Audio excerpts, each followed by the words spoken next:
Hello everybody, John here, and today on To The Garage we're starting to rebuild the front brakes on the Jaguar Xk8 using upgraded components. And the very first thing I need to do is get involved with just cleaning up the area around where the brake pipes emerge from the bulkhead and this bracket, because that bracket is our earth contact for this cable, and that, if it doesn't make a good contact with earth, will stop our ABS from working.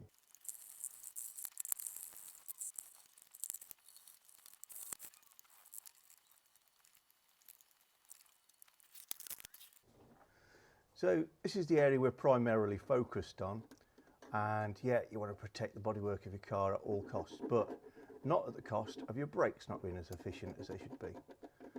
ABS can fail for all sorts of reasons.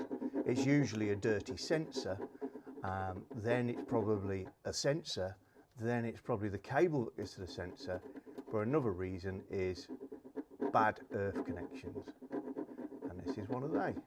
So just clean up the area around that hole to make sure you get a good earth. This is the wire that's going to go onto that connection. So again, make sure that that has got a good clean terminal.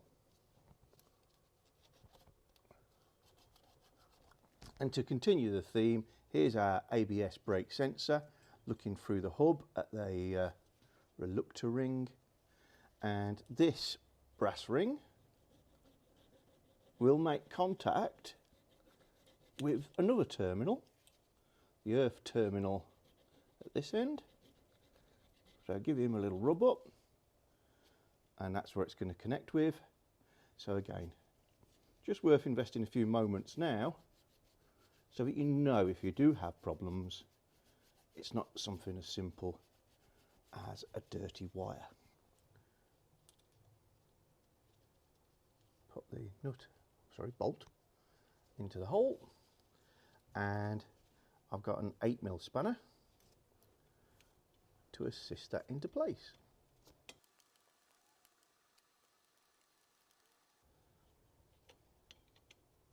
When you're nipping it up, pull the wire for the ABS sensor up as high as it goes so that it's away from the backplate and not going to foul.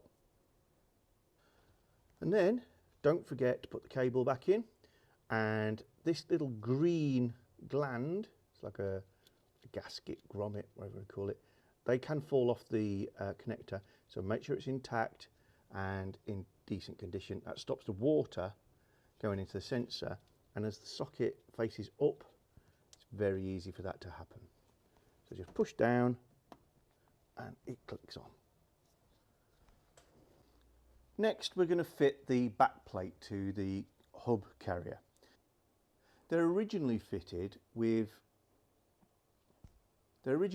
these M6 Torx, T30 Torx bolts. You see I've used a chisel to remove them, and as you'll see from one of the previous episodes, access to them is appalling, and getting them to come out in one piece is very difficult. So I've bought M6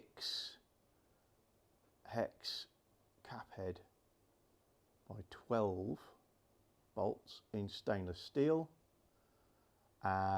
which obviously should last a little longer, and I've got my little Cyclop hex driver, tiny little thing with a right side hex bit in it for access, because it's behind the hub, so quite difficult if you haven't got the right tools.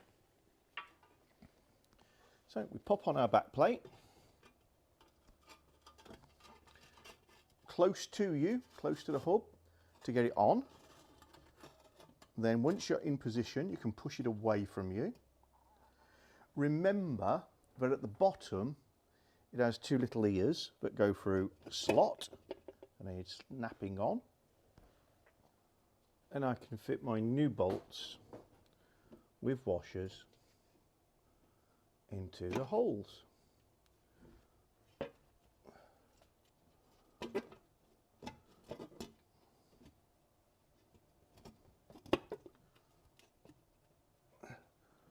For fellow detail monkeys like myself, they are through holes, so the length of the bolt is actually irrelevant within reason.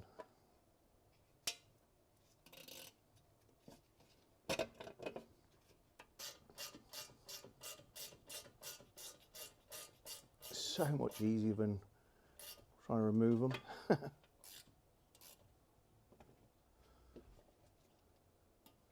Just going to back them off a little bit and get the others in.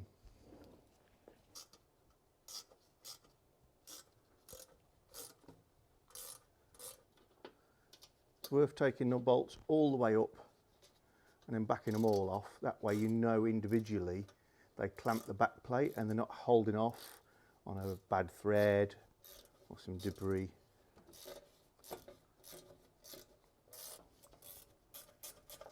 Right, so they've all been tightened up until I pinch it, backed off, and then this one is going all the way up and stopping there.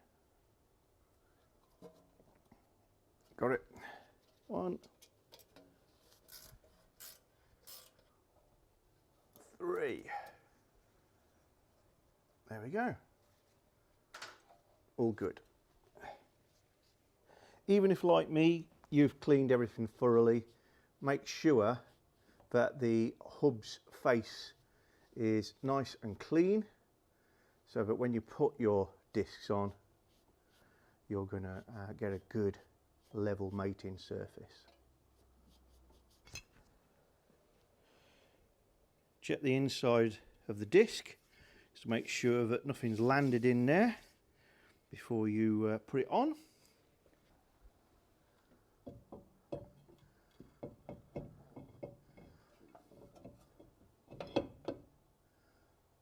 And there we have it. Beautiful. Because it's going to keep coming off like that, you can just put a cable tie around the hub, the nose.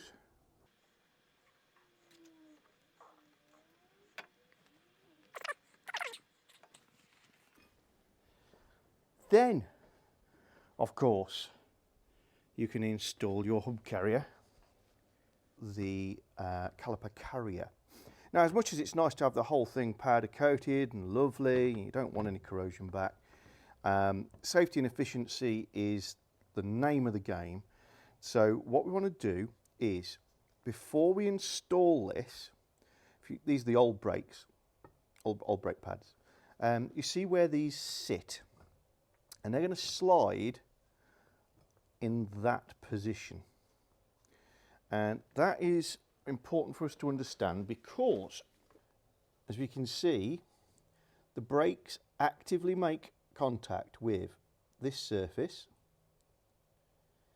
They make contact here, although only fleetingly, and they make contact here, and obviously the same on the other side. Now, truth be known for these brakes, the only one that's really important is this one.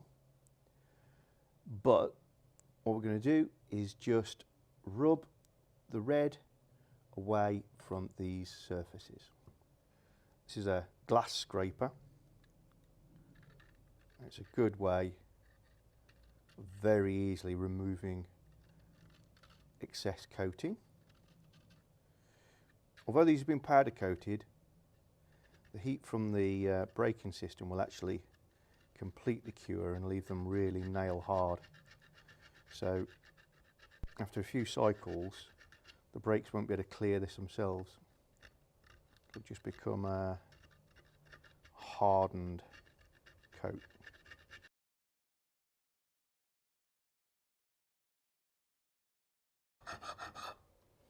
Shows you how rough those surfaces are, that there's only really a small area brightening up or cleaning up.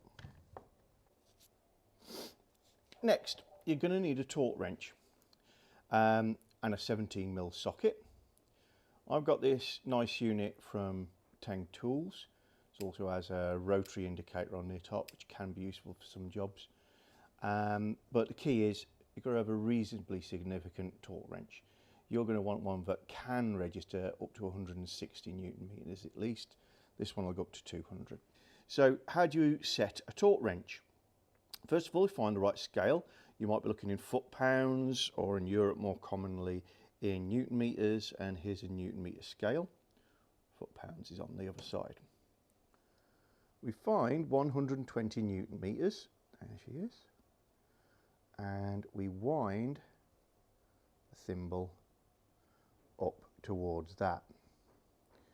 Now, with this torque wrench, you'll notice there's numbers around here as well.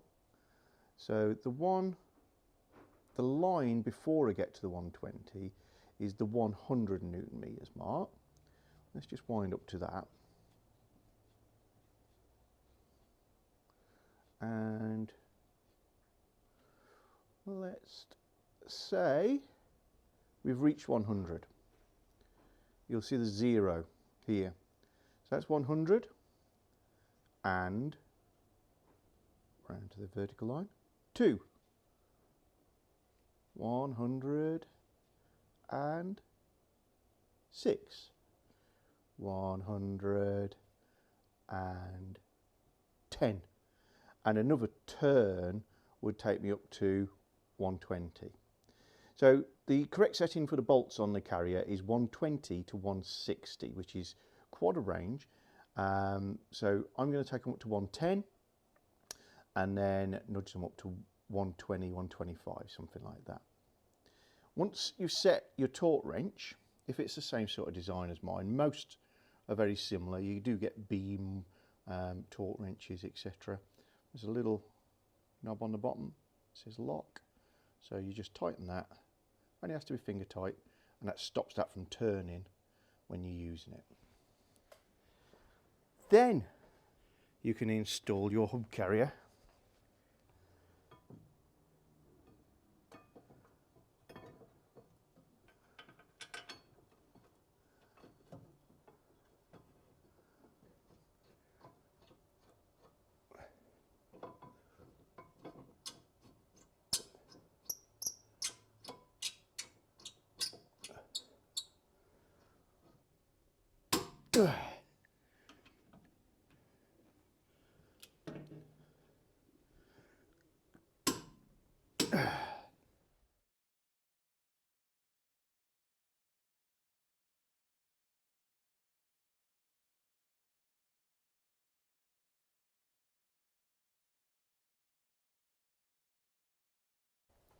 Now we've got a very unusual camera angle because you're inside the wheel well.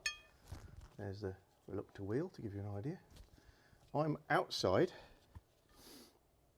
and we're fitting the brake carrier, and that goes on my side of these lugs. And the bolt comes through from your side, the inside. Actually in. Excuse the red on the top of this one.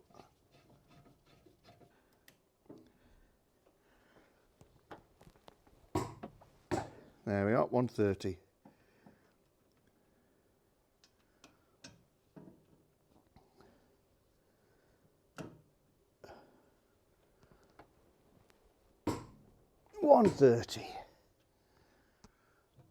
I've pushed the disc all the way back, and turning it, you can hear some contact with the backplate.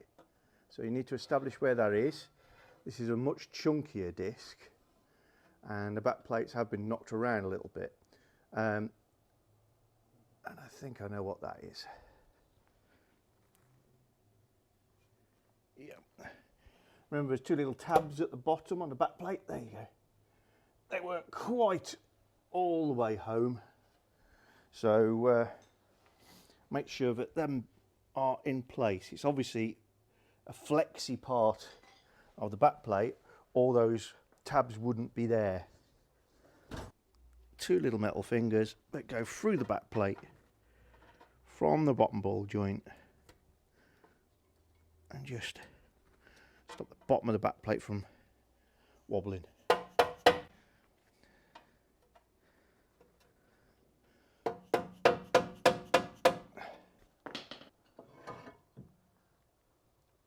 we're back in game. Okay, so now we've got our sliding pins through the bushes. We've got our hose in place. So first thing is, you've got one pad which has this claw on the back, and that's going to sit inside the caliper like so. Again, contact points, you'll notice that this is going to slide along here, but almost all of its force is this way. So the bit that matters is actually this surface and the one on the opposite face. So as per the carrier, there's a smoother area here. Just shave anything off of there that might sit up.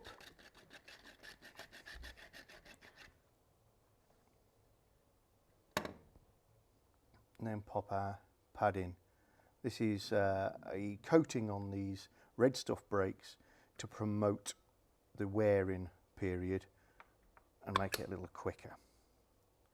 So there we go, position in place, and because it pivots on the piston, you can't really make too much hard contact with anything on the caliper. Quite a nice design. Outer pad just sits in that position there.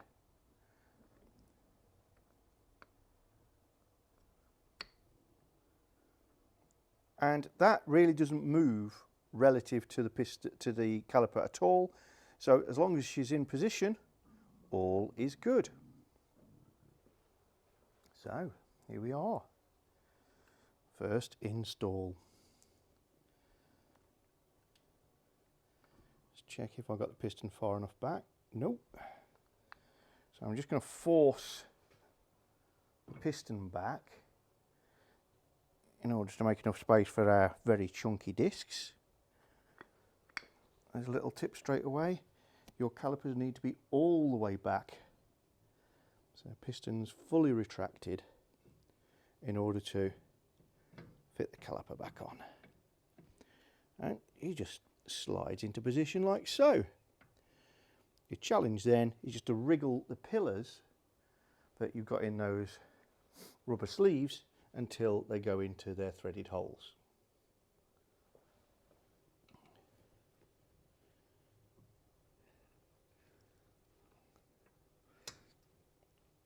Which is a little bit challenging because they're in a rubber sleeve, so they can move around a fair amount.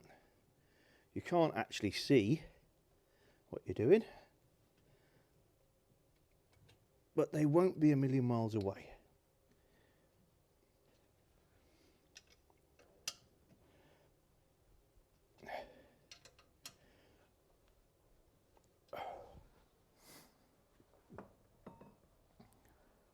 Don't forget to put the covers on these because they've got to stay clean, else your brakes will stick in no time. There we go, covers in. And then finally, being careful not to kink it, route your flexi hose under the wishbone because it's going to come up through the bracket on the far side.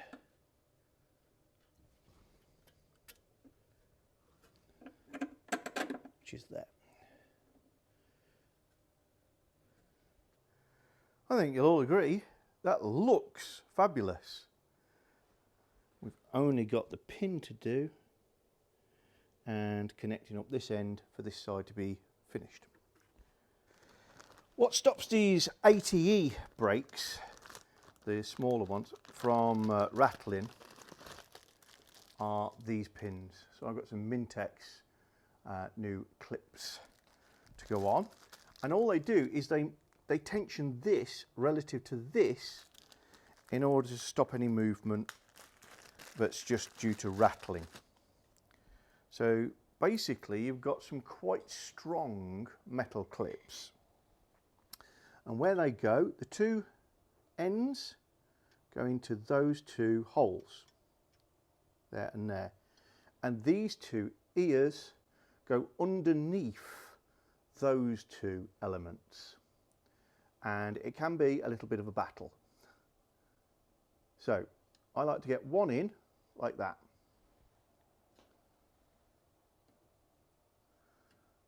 When you've got one in the hole, should be able to force the ear underneath like that. Then get the other one in, or at least close to the hole,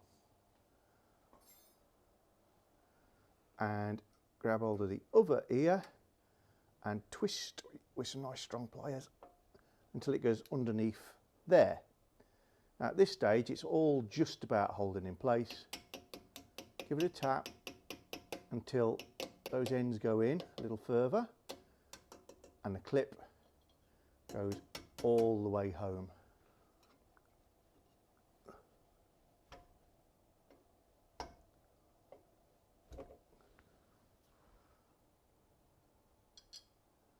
Done. So that's enough for this episode. To say I'm happy with how it looks is a massive understatement. Obviously the proof is in the pudding when we actually drive the car, but that's an improvement. I like an improvement. See you guys again very, very soon.